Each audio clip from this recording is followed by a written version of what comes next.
Welcome to morning మన్నా. నేటి వాక్య దర్శనం కొరకు ప్రకటన గ్రంథం 5వ అధ్యాయం 11వ వచనం. మరియు నేను చూడగా సింహాసనమును జీవులను పెద్దలను ఆవరించి ఉన్న అనేక దూతల స్వరములు వినబడెను.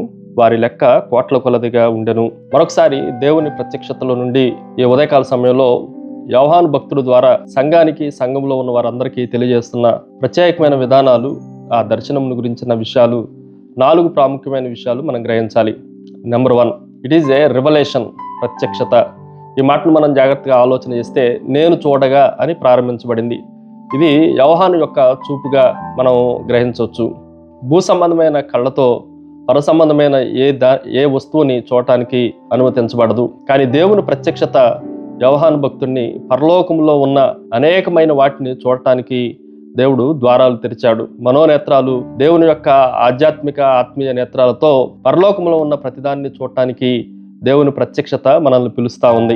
యోహానుని మాత్రమే కాదు, మనం కూడా మన ఆధ్యాత్మిక నేత్రాలతో పరలోక సింహాసనం మీద ఉన్న ప్రభువుని, దాని చుట్టూ ఉన్న అనేకమైన వాటిని మనం కూడా చూడగలగటానికి అవకాశం ఉంది.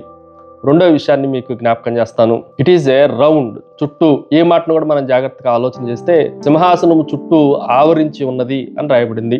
ఆవరించటం అన్న మాటను జాగ్రత్తగా ఆలోచన చేస్తే చుట్టూ ఉన్నది అని మనకి జ్ఞాపకం చేస్తా ఉంది. అక్కడ ఉన్న జీవులే గాని, అక్కడ ఉన్న దేవుని దూతలే గాని, అక్కడ ఉన్న పెద్దలే గాని సింహాసనం చుట్టూ నిలిచి ఉన్నారు, ఆవరించి ఉన్నారు అని రాయబడింది. దీని ఉద్దేశం మనం జాగ్రత్తగా ఆలోచన చేస్తే దేవుని సింహాసనము అన్నిటికీ సెంటర్గా, కేంద్ర బిందువుగా కనిపిస్తూ ఉంది. దేవుని సింహాసనమే మన జీవితాలకు కూడా కేంద్ర బిందువులాగా ఉండాలి అనేది దేవుని ఉద్దేశమైంది. పరలోకములన్నిటికీ దేవుని సింహాసనము ఎలాగైతే సింహాసనము అది కేంద్రముగా ఉందో, మన జీవితం అంతటికి కూడా యేసుక్రీస్తు యొక్క సింహాసనమే కేంద్ర బిందువుగా ఉండాలి అన్న విషయాన్ని మనం గ్రహించాలి. మూడో విషయాన్ని మీకు జ్ఞాపకం చేస్తాను. ఇట్ ఈజ్ ఏ ర్యాంక్, క్రమము. ఈ మాటను కూడా మనం జాగ్రత్తగా ఆలోచన చేస్తే ఒక కేటగిరీలో ఒక్కొక్క స్థాయిని మనం చూడొచ్చు. దాని చుట్టూ జీవులు ఉన్నారు, పెద్దలు ఉన్నారు, ఆ తర్వాత దూతలు కూడా ఉన్నట్లుగా దేవుని వాక్యంలో రాయబడతా ఉంది. వారి వారి క్రమం చొప్పున, వారి వారి ర్యాంకును బట్టి, వారి వారి స్థాయిలను బట్టి వారు నిలబడి ప్రభుని ఆ సింహాసనం చుట్టూ ఆరాధిస్తున్నట్లుగా మనం ఆలోచన చేయాలి. మనకు కూడా దేవుడిచ్చే ఆ క్రమంలో మనకు కూడా ఒక స్థానం ఉంది. ఆ స్థానంలో ఉండి మనము దేవుణ్ణి ఆరాధించే వాళ్ళంగా, దేవుని యొక్క సింహాసనాన్ని బట్టి సంతోషించే వారంగా, మన స్థానాన్ని బట్టి, స్థాయిని బట్టి దేవుడు అందరికి ఇస్తున్న ఆ భాగ్యాన్ని మనం కూడా ఉపయోగించుకొని సద్వినియోగం చేసుకునే వారంగా ఉండాలి. Finally it is a record, లెక్క.